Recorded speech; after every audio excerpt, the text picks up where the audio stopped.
할렐루야. 하나님께서 반드시 이루어 주시기를 구하는 작정 기도를 통해서 큰 역사를 이루시는 우리 모든 교우들 되시기를 간절히 축원합니다. 우리 현대에는 교회에서 이 기도하는 문화들이 점차로 사라지고 있어요. 이건 매우 심각한 문제이기도 하고요. 안타까운 일이기도 하죠. 근데 이 기도하는 문화가 점점 사라지는 가운데 요즘에 이제 잘 찾아보기 힘든 것 중에 하나가 바로 오늘 이야기를 나누는 작정 기도입니다. 예. 여러분들은 아마 기억은 있으실 거예요. 작정 기도를 해보셨던 기억들은. 근데 혹시 마지막으로 작정 기도 했었던 게 언젠지 기억하십니까? 예.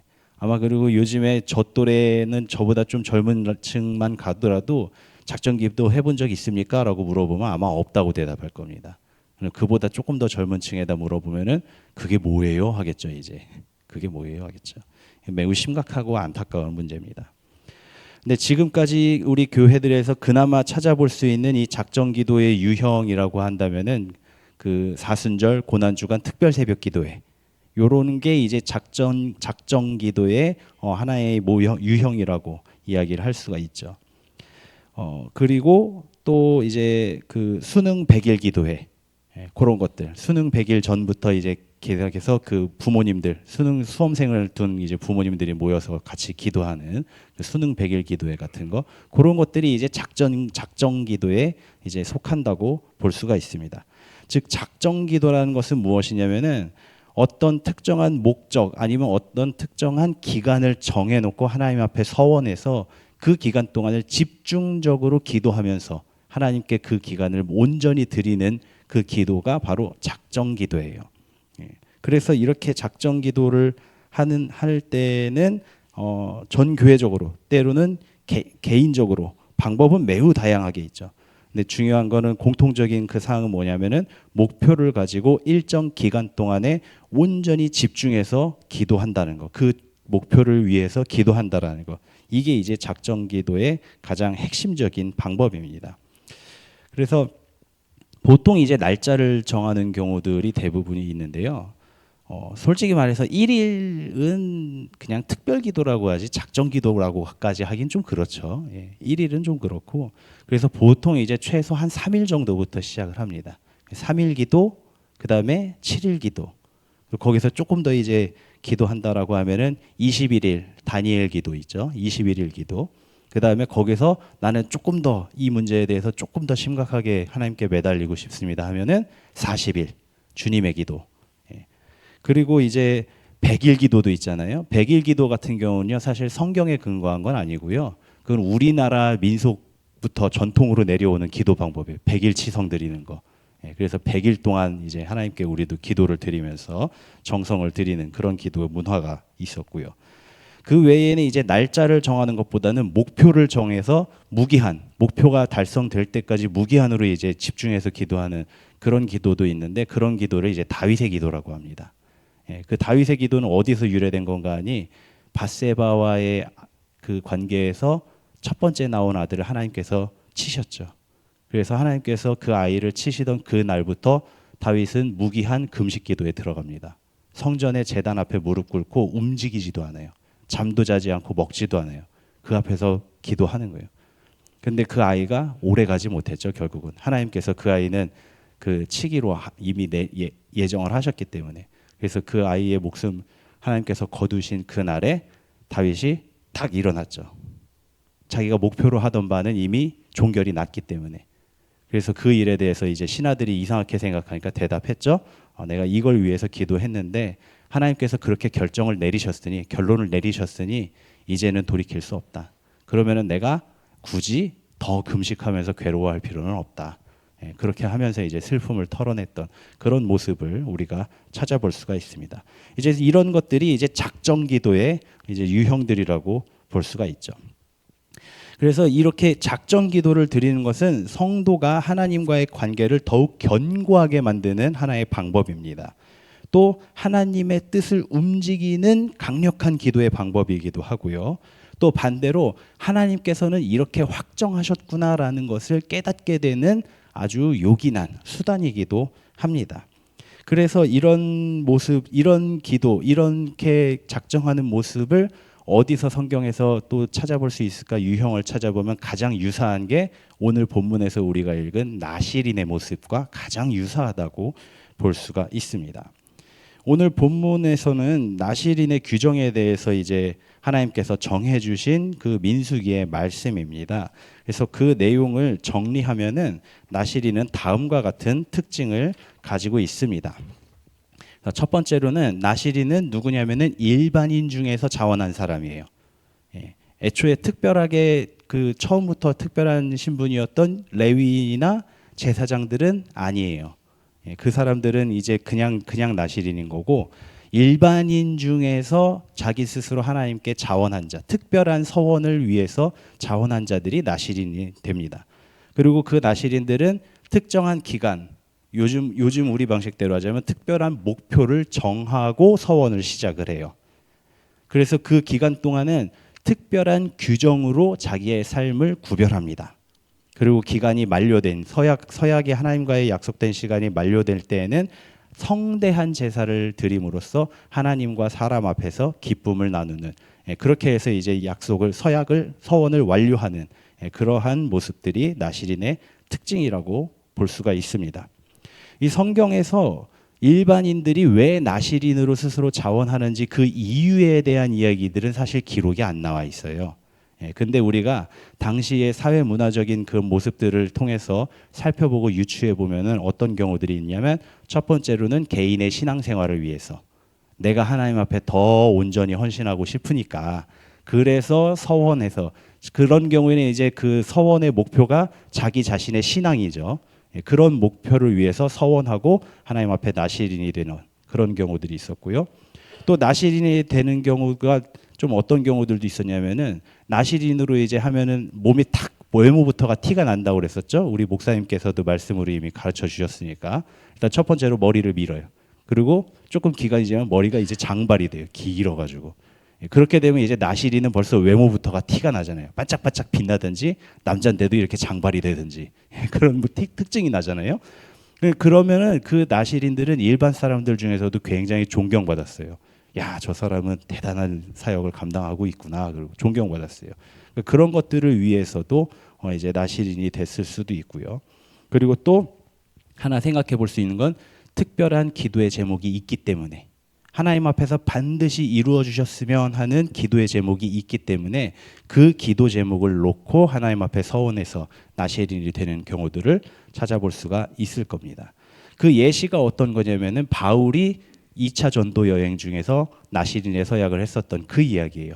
그 전도 여행이 하나님 안에 은혜 안에서 돌봐주시기를 바라면서 나실인의 서약을 시작을 했었고, 그 전도가 맞춰지는 2차 전도 여행이 맞춰지는, 그래서 하나님께 그 서원했었던 모든 약속과 서원이 완료된 시점에서 머리를 깎고 그다음에 정해진 규례대로 성대한 감사의 제사를 드리러 예루살렘으로 복귀를 한 거예요. 그리고 그 이후의 이야기들이 또 펼쳐지는 거죠.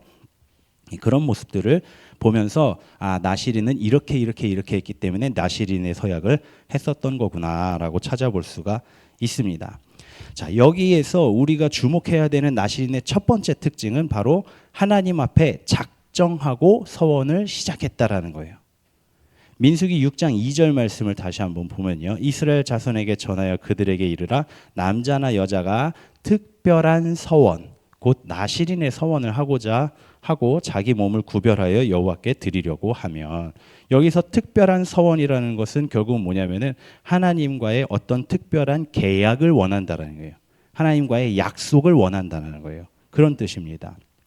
그래서 우리 모두가 알고 계시죠? 약속이라는 게 어떤 겁니까? 약속이라는 것은 상호 간에 반드시 이행하겠습니다라는 신뢰를 걸고 하는 계약이에요. 말하자면 계약이에요. 그래서 이 약속이라는 것은 반드시 이루어집니다. 이루어져야 되는 일입니다. 창세기에서 야곱의 이야기를 보면은 이 약속과 서원이 어떻게 이루어지고 지켜지는가에 대해서 알 수가 있습니다. 잠시 창세기 28장 20절에서 22절 말씀입니다. 야곱이 서원하여 이르되, 하나님이 나와 함께 계셔서 내가 가는 이 길에서 나를 지키시고 먹을 떡과 입을 옷을 주시어 내가 평안히 아버지 집으로 돌아가게 하시오면 여호와께서 나의 하나님이 되실 것이요 내가 기둥으로 세운 이 돌이 하나님의 집이 될 것이요 하나님께서 내게 주신 모든 것의 10분의 1을 내가 반드시 하나님께 드리겠나이다 하였더라. 이 이야기가 어디에서 나오는 이야기인지 여러분들도 다 기억이 나시겠죠. 야곱이 형이 받아야 될 장자의 축복을 가로챘어요. 이 일로 에서가 화가 났죠. 그래서 내가 반드시 아버지 돌아가시기 전에 아버지 장례 치르기 전에 내가 저놈부터 잡겠다라고 에서가 벼르고 있었어요. 그래서 그거를 알고 이제 도망가게 되죠. 외삼촌 라반의 집으로 도망을 가게 되죠. 핑계는 좋아요. 내 짝꿍 찾으러 간다고 핑계를 대고서는 이제 도망갑니다. 그 도망가는 길에 이제 빈손으로 이제 쫓겨나가지고 쭉 도망가는 길에 이제 해가 지니까 한 곳에 이르러서는 돌베개 베고서 잠을 잤는데 그 돌베개를 베고 불편한 잠을 자는 그 밤중에 꿈속에서 하늘 문이 열리고 천사들이 사닥다리를 타고 내려오고 그리고 하나님의 음성이 들린 거예요. 내가 너에게 장자의 축복을 지켜주겠다라는 하나님의 말씀을. 그 말씀을 듣고서는 잠이 깼어요. 약속을 듣고. 그래서 하나님께서 먼저 약속을 주셨잖아요. 그 약속에 보답하면서 야곱도 자기네 서원을 거는 거예요. 오늘 본문 방금 전에 읽은 이 말씀이에요.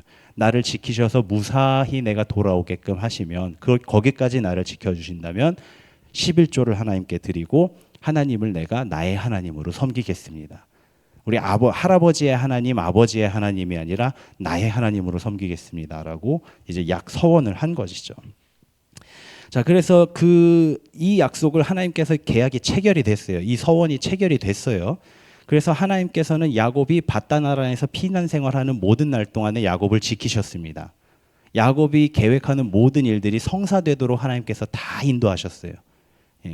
솔직히 말해서 양들이 밥 먹는데 거기다 나뭇가지 매달았다고 아롱징계 나오고 점박이가 나오고 말이 됩니까? 하나님이 그렇게 해주신 거죠. 야곱이 뭐라도 하려고 하니까 그거를 그 뜻대로 이끌어 주신 거죠, 하나님이. 그런 모습, 그렇게 하나님은 야곱을 지켜주셨어요. 근데 야곱은 어땠습니까? 야곱은 하나님 앞에 이 서원에 대해서 성실하게 이행하지를 않았어요. 그래서 결국은 야곱이 피난 생활에 하나님께서 인도하시고 보호해 주심이 있었음에도 불구하고 순탄하지는 못했죠. 결국은 어떻게 돼요? 외삼촌에게서 도망쳐서 나오게 돼요. 외삼촌에게서 도망쳐서 나오게 돼서 그러고 난 다음에는 문제가 더 심각해진 게 중간에 낍니다. 뒤에서는 외삼촌이 군대를 이끌고 자기 사람들을 이끌고 이제 쫓아오고 있고요. 그다음에 앞에서는 형 에서가 군대를 이끌고 또 쫓아오고 있어요. 앞뒤에서 쫓기는 상황이 돼버렸어요. 그런 상황에서까지도 하나님은 야곱을 지켜주셨어요. 야곱이 그렇게 해서 모든 위협을 다 이겨냈는데도 야곱은 하나님과의 서원을 지킬 생각이 없는 거예요. 그러니까 결국 하나님이 어떻게 하십니까?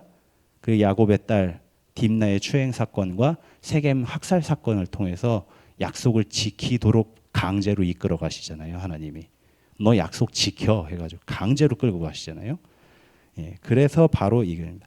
사랑하는 성도 여러분, 작정한다라는 거, 하나님 앞에 서원한다라는 것은 약속, 계약하는 겁니다. 약속과 계약은 반드시 이행이 돼야 되는 게 기본이에요. 상호 신뢰를 바탕으로 하는 일이지 않습니까? 그런데 그 신뢰를 저버린다면은 징계를 받는 건 당연한 일이에요. 우리가 사회에서도 계약을 안 지키면 고소당하잖아요. 그 계약이 파기되고. 하나님과의 관계도 똑같이 생각하셔야 됩니다. 하나님과 내가 특별한 서원으로 약속을 했다면은 하나님께서 그 약속을 이행하셨다면 나도 그 약속을 이행하셔야죠. 하나님께서 그 약속을 아직 이행하지 않으셨다 하더라도 나는 하나님께 약속을 이행을 해야죠. 그래야 그 다음에 하나님께서도 네가 그렇게까지 그 기도의 제목에 매달리느냐? 그러면 나도 한번 다시 생각해 보겠다 하시지 않겠습니까? 그런 것입니다. 그래서 실제적인 예로 설명을 드리자면 이런 얘기입니다. 어떤 청년이 예로 이야기하는 겁니다. 어떤 청년이 나도 이제 때가 됐으니까 하나님 나에게 좋은 배필을 허락해 주세요. 내가 하나님께 1,000번제를 서원하고 시작하겠습니다. 그리고 기도를 시작했어요. 매일매일 1,000원씩 이제 1,000번제를 꼬박꼬박 손으로 써가면서 예물을 준비해서 나의 사랑 주님의 뜻에 맞는 배필을 허락해 주시옵소서 기도 좀 나에게 주시는 나의 이상형도 꼬박꼬박 적어서 키는 얼마가 됐으면 좋겠고 성품은 어땠으면 좋겠고 얼굴 이쁘면 좋고요. 그렇게 다 적어가면서 일천번제를 드리면서 꼬박꼬박 기도했어요. 그렇게 드리면 어때요? 교회에서 또 소문 다 나겠죠. 그럼 다 같이 기도해 주겠죠. 하나님께서 돌보셔가지고 이 청년이 180일 만에 일천번제 천일을 기도를 하는데 180일 만에 자기 짝을 만났어요. 그래서 사귀기 시작했어요. 그리고서는 300일째가 됐을 때에 결혼 약속을 잡았어요. 그러면 이제 하나님께 내가 구했던 목표는 달성이 된 거 아니에요. 그렇죠? 그러면 어떻게 해요? 이 목표 달성했으니까 이제 그럼 끝? 하면 됩니까? 안 되죠. 하나님께 천일 약속했잖아요. 그 천일, 결혼까지 다 이루어졌다라고 하더라도 하나님께 약속한 천일은 지켜야 되는 거예요. 그게 하나님과의 계약 내용이잖아요. 만약에 내가 그거를 모르고서는 내 목적 달성됐으니까 하나님 이제 끝낼게요 하고서는 그냥 마음대로 끝내버리면은 그 약속이 어떻게 바뀔지 하나님께서는 모르는 거예요. 우리는 모르는 거예요. 그래서 하나님께 서원한 것은 철저하게 완수를 해야 된다. 그 약속을 하나님께서 아직 안 지키셨더라도 나는 내 할 바를 끝까지 하는 게 이제 서원 작정 기도의 특징이다라는 걸 기억해야 합니다. 자, 두 번째로 서원하는 작정 기도를 시작하는 이들이 주의해야 될 것은 무엇이냐면은 작정 기도를 하는 모든 서원의 날 동안에 그 삶을 하나님께 드린다라는 것을 기억해야 돼요. 무슨 뜻인가 하니 예를 들어서 나시린의 규정에서도 이 이야기가 나옵니다. 보면은 나시린의 규정에서는 우리가 알다시피 서원하는 모든 날 동안에 포도나무에서 난 거는 껍질조차도 먹지 말라고 규정이 돼 있어요. 그런데요, 이 규정이 오히려 제사장보다도 더 엄격한 규정인 거 아시죠? 제사장들이나 레위인들도요, 구별된 사람들이에요. 그 사람들도 평생 종신나시린들이에요. 그런데 그 사람들은 포도주 금지 안 돼 있어요. 제사장 같은 경우는 내 차례, 내가 이제 성전 올라가서 봉사할 차례가 돼서 성전 올라간 그 기간 동안은 이제 실수하면 안 되니까 그 기간 동안은 금주예요. 근데 이제 자기 집에 들어와서 평상시 근무를 할 동안에는 포도주도 먹을 수도 있고, 그렇게 포도 음식도 먹을 수 있단 말이에요.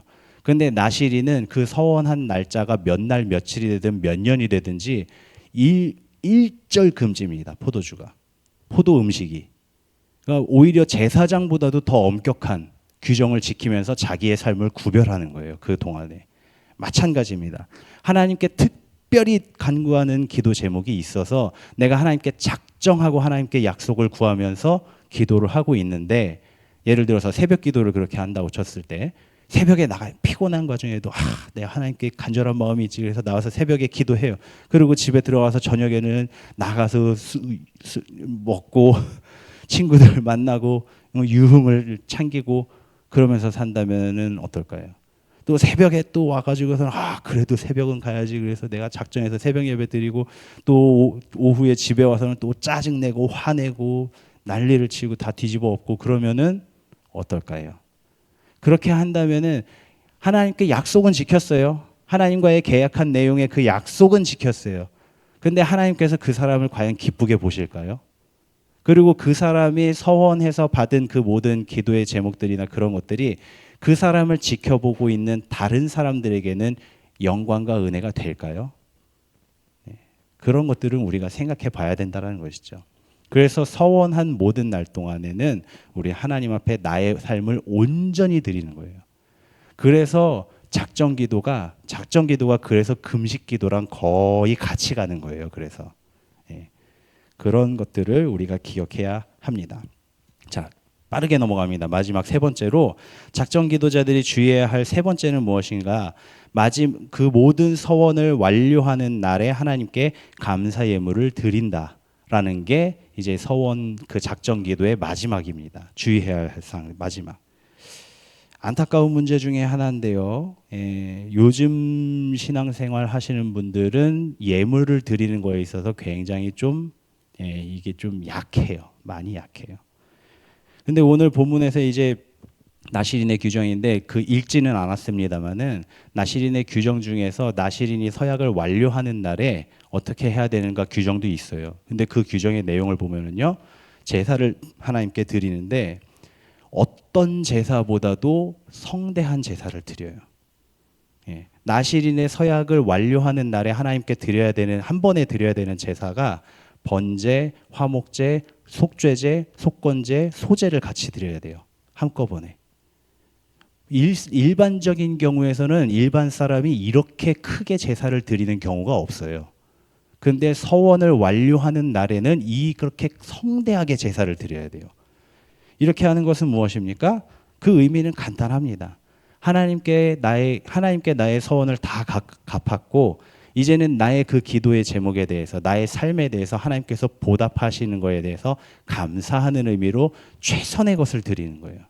최선의 것을 드리고 그 기쁨을 모두가 함께 나누는 거죠. 그런 의미에서 이 서원 만료 제사라고 하죠. 만료 제사를 하나님께 드리게 돼 있습니다. 요즘 교인들은 바로 이런 부분들이 굉장히 약합니다.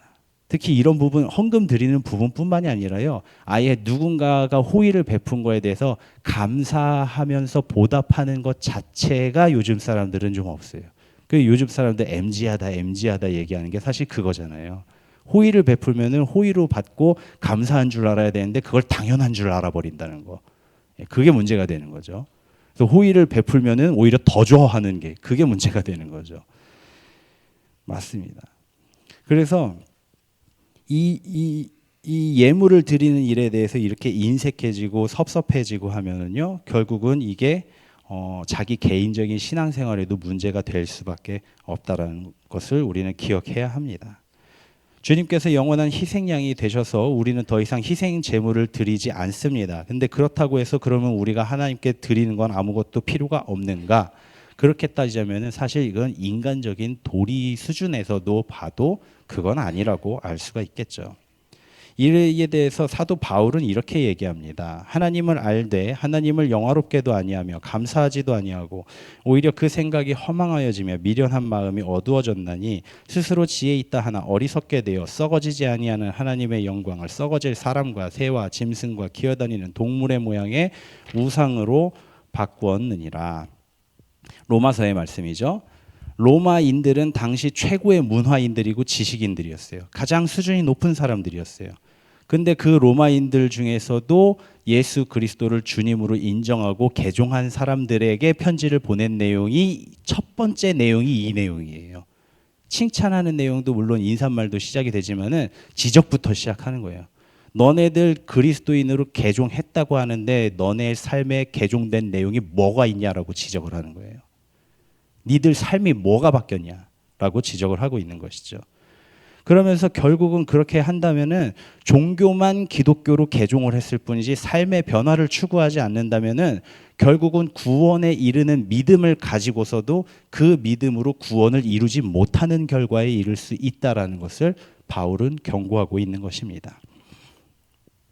주님이 정말 살아계신 하나님이시고 나와 함께 하심을 믿는다 해도 실제 생활은 그에 마땅하게 절제하지 않고 마음대로 살아가는 사람들은 신앙이 성장할 수가 없죠. 세상의 안락과 자신의 육신의 소욕을 따른다면 결국 믿음을 지킬 수가 없을 것입니다. 바로 그 부분을 지적하는 것이죠. 하나님께 예물을 드리는 것도 이에 일맥상통하는 내용입니다. 오늘 방금 전에 읽은 로마서에서도 하나님께 감사하지 않는다라는 내용에 대해서 지적을 하고 있죠. 하나님께 예물을 드리는 것은, 그것은 하나님께 적선하는 게 아니에요. 하나님께 적선하는 게 아니에요. 하나님께 내 것을 양보해 드리는 게 아니에요. 11조를 드리는 것은 우리가 다 알다시피 11조를 드린다는 것은 내 모든 소유가 다 하나님의 것이라는 믿음의 고백이에요. 그래서 내 것 다 하나님의 것, 그게 맞아요. 이 세상에 뭐 하나님이 안 만드신 게 뭐가 있습니까?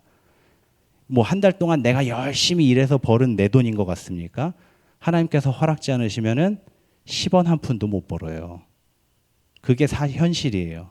단지 하나님께서 우리에게 오래 참으시기 때문에 그냥 우리가 일한 대로 벌도록 그렇게 만드시는 것뿐이죠. 그게 현실입니다.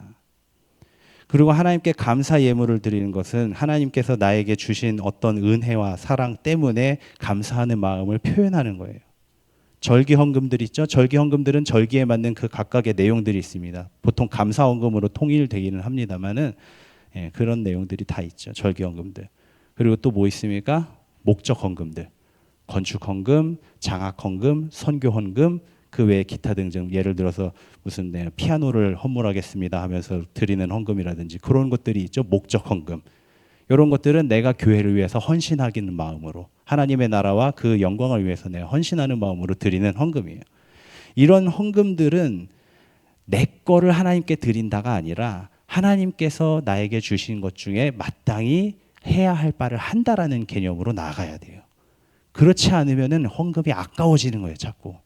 예, 그렇게 생각하지 않으면. 이거를 우리 자녀들에게 자꾸 가르쳐야 되는 거예요.